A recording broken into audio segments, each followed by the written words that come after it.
Gracias, Maureen. Buenos días a todos. Creo que hay que reconocer que la violencia tiene manifestaciones, que es un problema de salud pública y un serio problema a nivel internacional. No es ya focalizado en algún país. Este es definitivamente un problema global y que tiene factores comunes y tiene también repercusiones comunes. Hemos visto en las presentaciones que han hecho cómo la parte social y cultural juega un papel muy importante alrededor de la violencia y que tenemos que tener también una visión, así como es el tema de esta reunión, en el sentido de la violencia como un problema de salud pública. La violencia lo estamos poniendo aquí, yo lo veo como un problema general, no un problema compartimentalizado. Creo que si vemos las bases comunes de todo lo que es la violencia, en todos los sectores sociales y en todos los grupos de edad, hay factores comunes que van muy, muy adentro del núcleo familiar y del núcleo social. Si seguimos queriendo compartimentalizar la violencia en pequeños sectores, vamos a perder muchas posibilidades y la potencial de la fuerza que podemos tener en ver un acercamiento común a todos los problemas de violencia. La violencia del niño tiene factores comunes con la violencia del adulto y estamos en ese entorno creando gente que va a ser violenta hacia la mujer, hacia otros niños cuando esta persona crezca, hacia su sociedad. Quiero resaltar también que toda esta parte social de inequidades y de exclusión social en la que estamos viviendo y que las brechas que se están viendo en las inequidades, sobre todo la parte económica, que está causando todavía estas exclusiones con un mayor impacto. Estas exclusiones sociales y estas inequidades sociales probablemente sean la mayor causa de la violencia misma y que los jóvenes no se sienten aceptados, no son parte de nada. Entonces, la única forma es juntarse con otras personas y sacar su enojo, sacar su frustración de alguna forma que es, por desgracia, agresiva. Quiero resaltar también la importancia del uso de la evidencia para la toma de decisiones. Lo que nos presentó Berit, la OMS está haciendo en el sentido del uso de la evidencia, y lo que también la doctora Michelle, con los datos que están recabando, creo que es importante conocer el entorno, conocer lo que está sucediendo, ver qué estudios hay, qué repercusiones están teniendo esos estudios que han hecho, pero por desgracia hay muchas cuestiones que todavía están en amarillo y que esos necesitan más evaluación. Entonces, yo creo que hay muchos programas que están trabajando en violencia, muchos proyectos que están trabajando en violencia, pero que por desgracia no se evalúan, y si se evalúan, no se publican.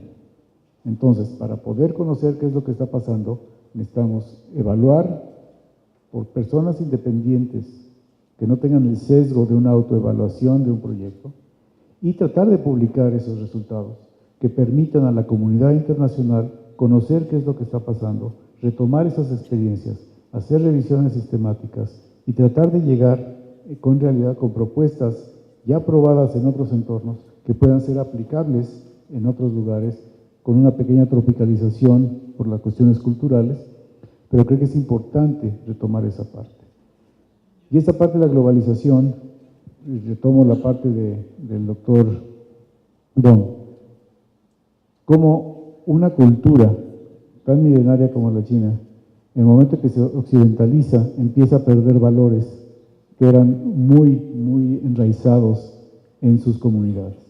Y lo mismo pasa con las comunidades mexicanas o latinoamericanas que migran hacia Estados Unidos, que la occidentalización está llegando a todos lados. Ya vemos a todo mundo con una vestimenta que no sabemos de qué estrato social es en un momento dado. La occidentalización nos está abarcando a todos. Y no es nada más la occidentalización, pero sí es esa parte de individualización y de pérdida del núcleo familiar y de pérdida del núcleo social que está causando todavía más estragos. Y son causas, como digo, para mí, que son las bases de la violencia en todos sentidos. Ojalá que podamos entender a la violencia como una gran parte, como un gran problema no fragmentado, no compartimentalizado, buscar las raíces comunes para poder atacarla, ahora sí, de raíz, y no con pequeñas dosis, que la prevención es muy necesaria, sí, pero si no vamos al fondo del problema, no vamos a poder atacarlo. Y el papel que pueden jugar los servicios de salud desde el punto de vista de la atención es muy importante. Me llamó mucho la atención los datos de Michelle, cómo una muy pequeña proporción de personas que buscaron o que se acercaron a servicios por violencia sexual, solamente el 3% fueron atendidos. El sector salud tiene un rol muy importante en que la gente que ha sido víctima de violencia pueda creer, acceder a los servicios, abrirse, demandarlos y ser atendidos con prontitud, con esta parte humana que necesitan en esos momentos de violencia. Mucho del estigma también viene del propio personal de salud y de no saber cómo manejar la violencia, porque puede que les toque una fibra muy sensible y el personal de salud no está capacitado para manejar la violencia o los resultados de la violencia en cualquier grupo de edad que llegue a demandarla. Esa es otra gran oportunidad para el sector salud en el trabajo que tenemos que hacer para la violencia. Desde la Organización Panamericana de la Salud y la Organización Mundial de la Salud, seguiremos trabajando para que esto pueda seguir permeando a nivel de los gobiernos y de los países. Muchas gracias. Sí, muchísimas gracias. Trataré de ser muy breve. Quisiera agradecer también a todos los expositores. Todas sus experiencias son de verdad muy valiosas. Y aún más quisiera agradecer a los organizadores, tratar y seguir hablando de prevención de la violencia. Nosotros nos ocupamos de crimen, algo que está cerca de violencia, pero no toda la violencia es crimen y no todos los crímenes son violentos. Pero hay muchos puntos de contacto, es algo importante, porque seguramente tratar de aplicar una serie de conceptos médicos, como es el de la prevención, a un fenómeno social como es lo de la violencia, creo que es un paso adelante muy importante. Y trataré de enfocar mi breve intervención en lo que es uno de los límites, desafortunadamente, que todavía tenemos cuando hablamos de prevención aplicada a procesos sociales. Prevenir una enfermedad desde el punto de vista médico es muy simple.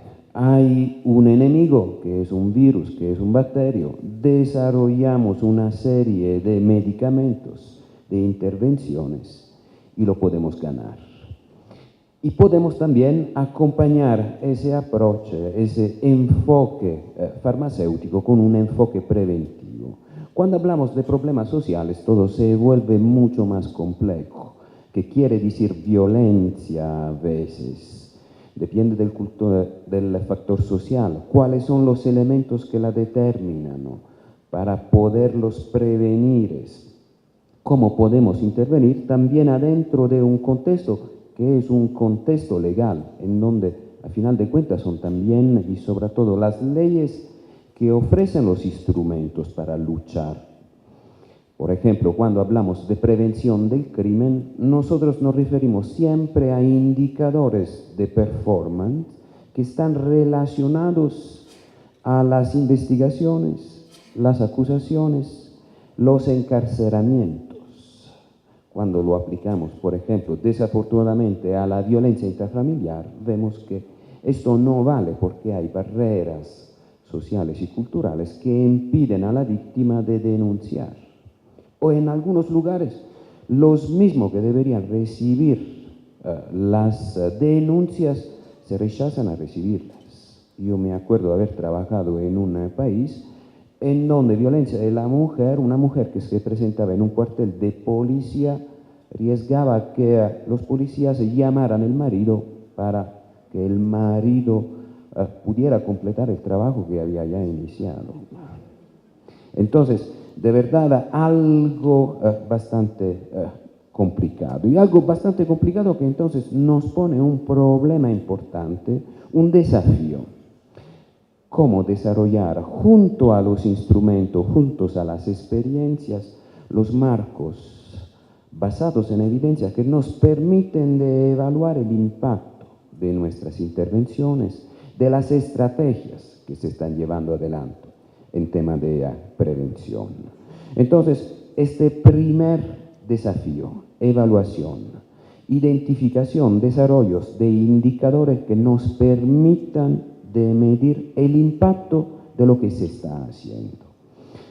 Sabemos que los datos oficiales desafortunadamente no nos ayudan. Ayer se habló de la tasa de homicidio. Bueno, la tasa de homicidio seguramente es una manifestación de la violencia, pero cuidado, hemos visto también que la capacidad de brindar primer auxilio, por ejemplo, determina la tasa de homicidio. Si hay un hospital cerca, un buen hospital cerca del lugar de una riña, hay menos probabilidad de que un golpe de revólver se traduzca en un homicidio y viceversa. Entonces, un primer obstáculo. Segundo, seguramente todo lo que está relacionado a lo que se llama la cifra negra. En México hace poco, por ejemplo, INEGI presentó la encuesta de victimización en donde se demuestra que el 96% de los crímenes y un 60% de esto es operado con violencia, no son denunciados. Entonces, datos oficiales que no nos ayudan. Y al mismo tiempo una situación en donde los fenómenos violentos, los crímenes, se desarrollan. Necesidad de crear, de ir más allá de lo que son los datos oficiales. Y al mismo tiempo de fortalecer también la capacidad de las instituciones de coleccionarlos y analizarlos. Se han hecho progresos importantes. Hace solamente una semana la CEPAL ha creado finalmente un grupo de trabajo que bajo impulsión de México, de la INEGI, y con el aporte de Naciones Unidas, la Oficina de Naciones Unidas contra la Droga y el Delito, empezará a incluir las estadísticas oficiales sobre seguridad y justicia adentro de los análisis del país. Como hay una tasa de inflación, como hay una tasa de desempleo, que haya una tasa que pueda medir también la seguridad y la justicia. Otro avance importante para nosotros es el uso de las encuestas de victimización. Eso es, las encuestas que nos pueden indicar hasta a dónde la gente, el ciudadano, es víctima de un crimen que es violento. Encuestas de victimización que pueden, yo creo, nos deberían servir como baseline para empezar a tratar de medir los avances que se están realizando. Eso es, partir de una situación de victimización y periódicamente, a través de la misma encuesta, evaluar los resultados. Hay más víctimas, ha cambiado el perfil de la víctima, has cambiado la percepción también del ciudadano en relación al desempeño de las autoridades. Entonces, esto como desafío para lo que es el monitoreo, la implementación y la evaluación de lo que es la prevención de la violencia y del crimen. Por último, ayer hemos escuchado lo que son los instrumentos para poder prevenir la violencia y yo diría el crimen. Yo he escuchado con muchísimo interés las 3T, eso es el targeting, el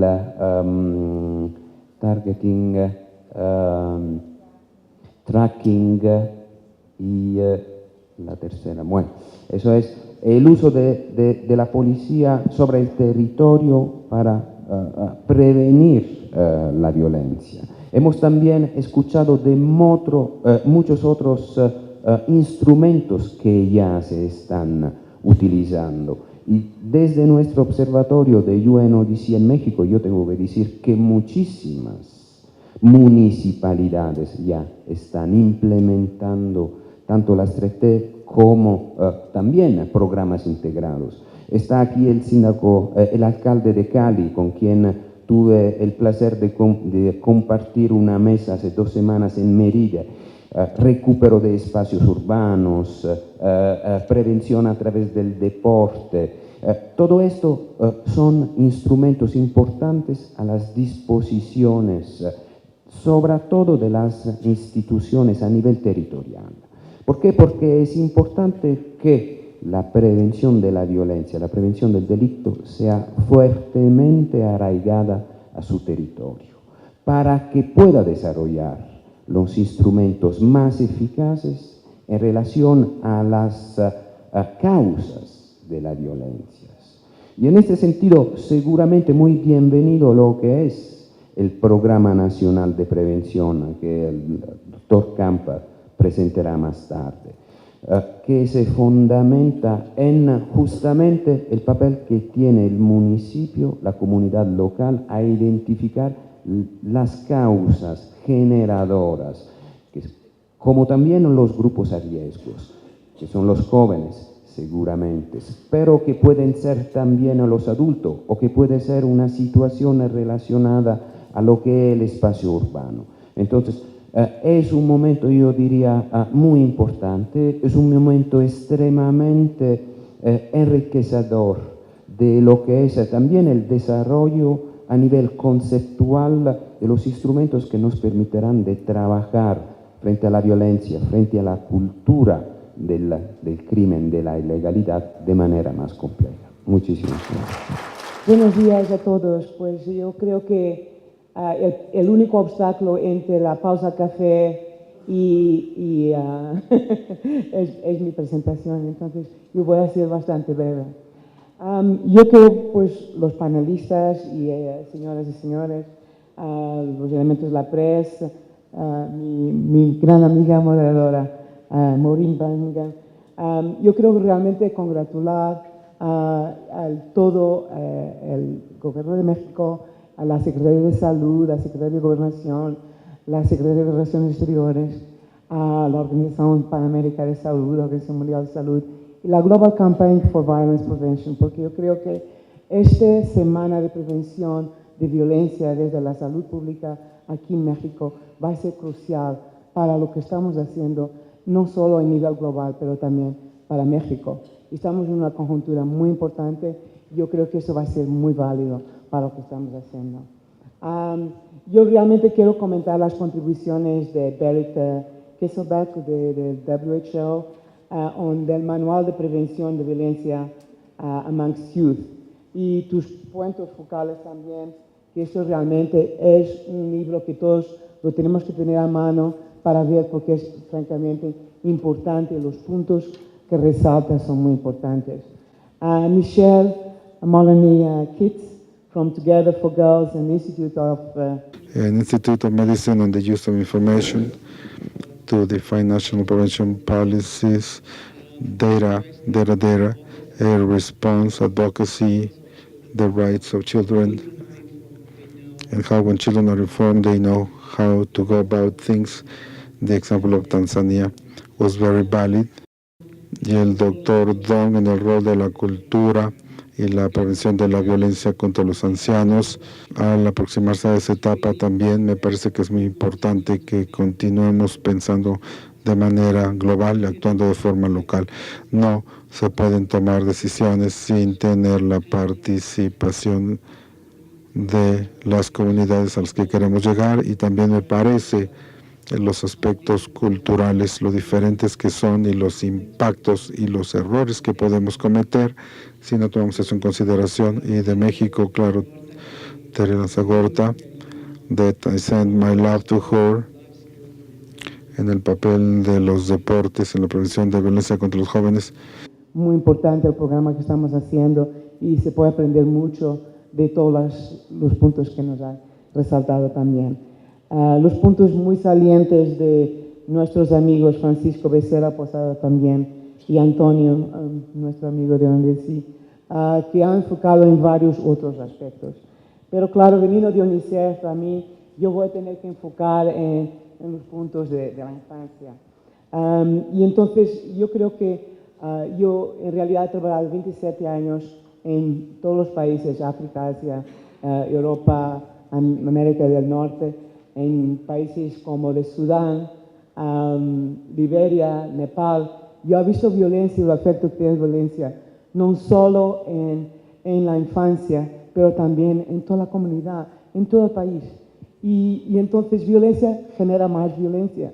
Entonces lo que tenemos que realmente hacer es encontrar las herramientas como podemos quebrar el ciclo de violencia y mover, porque también como toda la razón que tienes, cuando estabas hablando de la pobreza, la marginación, claro que el ciclo de pobreza también está muy involucrado en muchas de las formas de violencia que tenemos y el hecho que muchos de los jóvenes no ven que hay ningún futuro, entonces pues no tienen nada a perder, pues pueden hacer lo que sea. Entonces para nosotros también lo que enfocar. No se justifica ninguna violencia contra los niños, ninguna violencia se justifica contra los niños y toda la violencia contra los niños se puede evitar. Me parece que estos son los dos puntos clave cuando se habla de los niños que tenemos que enfatizar. Y cuando hablamos del comentario del artículo 13 de la violencia contra los niños, nos dice que el concepto de la dignidad requiere que cada niño sea reconocido, respetado y protegido como una persona con derechos y como un ser humano único y valioso con una personalidad individual, necesidades, intereses y privacidad diferentes. De esto estamos hablando y cuando se trata de los niños, este es un desafío para todas nuestras sociedades al referirnos a cosas específicas como la prevención. Yo solo quiero reforzar el comentario de mis colegas cuando hablan de la Organización de la Organización Mundial de la Salud y los 7 puntos que mencionaron, que es desarrollar relaciones seguras, estables y nutrientes entre los niños y sus padres. Si no tienen este ambiente de protección, no van a poder lograrlo. El desarrollar habilidades para la vida en los niños y adolescentes, reducir la disponibilidad y el uso del alcohol, reducir el acceso a las pistolas, cuchillos y pesticidas, promover igualdad de género para evitar la violencia contra los niños. La semana pasada estuve en Chihuahua, en la Sierra Madre, hablando con niñas indígenas y niñitas de este tamaño, de 9 años, nos decían a los adultos, tenemos que parar la violencia en las familias. Lo que nos está diciendo algo ahí. Y las mamás decían, hemos estado hablando con nuestros maridos, pero no escuchan. Tú tienes que hablar con ellos, te van a escuchar a ti. Entonces tenemos que encontrar la forma de involucrar a todos para realmente romper el ciclo de la pobreza. Y uno de los mensajes claros de este trabajo es que es hora de expandir la implementación de programas para la paternidad que sean efectivos de los países de bajo ingreso a altos o intermedios. Realmente estamos tomando ejemplos como la Partnership Homes, programas de visitación, muchas formas que podemos aprender y creo que los próximos días vamos a escuchar a muchos de ellos y realmente vamos a aprender mucho y esto realmente va a ser increíble para México. Pero cuando se trata de los niños en los programas de habilidades para la vida de adolescentes, yo vengo de personas que vienen de países de altos ingresos y yo veo que vienen también de otros países como Tanzania y vemos que trabajo en deportes y en habilidades de la vida que empezó Terry son programas muy nuevos y que ahora están incorporando el rigor en el monitoreo y la medición de su impacto y de nuevo quiero enfatizar el aspecto del monitoreo y el rigor para que podamos realmente aprender de estas experiencias dando un impacto a largo plazo en los niños de todas las formas de violencia. UNICEF busca los servicios de apoyo a los niños como una parte crucial de una prevención tercera para mitigar y romper el ciclo de la violencia. El estudio del impacto de la calidad de las intervenciones tempranas también es crucial y tenemos un buen ejemplo aquí de que si tienes el tiempo de visitar el Hospital Pediátrico de Iztapalapa que está aquí, que hemos tenido el apoyo es un sistema integrado de protección a los niños y me parece que México puede aprender mucho de él, pero también todos nosotros que estamos aquí podemos aprender de él.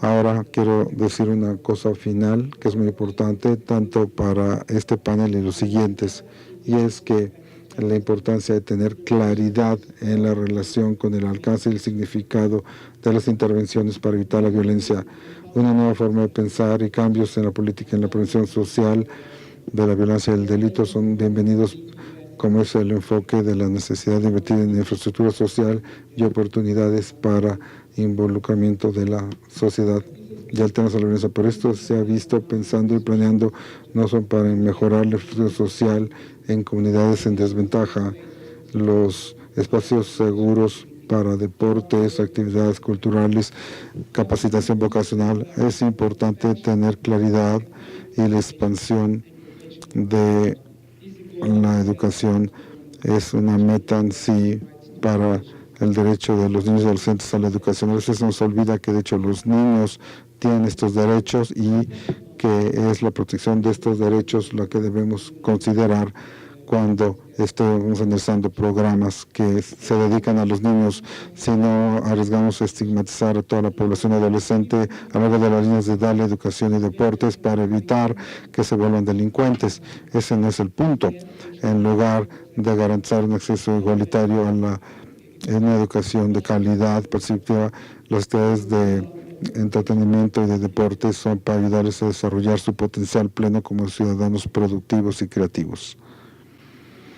Creo que es importante y pertinente el siguiente panel porque nos indica la necesidad de enfoques integrados en los cuales las iniciativas de prevención de violencia caben y que son parte de una política más amplia, que tengan acceso a la educación, servicios de salud, protección social y por último para los jóvenes oportunidades de empleo. Ellos tienen que sentir que son parte de la comunidad. Tenemos que encontrar oportunidades de empleo porque les podemos dar todos los deportes que queramos, les podemos dar muchas otras oportunidades para que sientan que son ciudadanos reales, pero también necesitan tener oportunidades para sentir que pueden participar.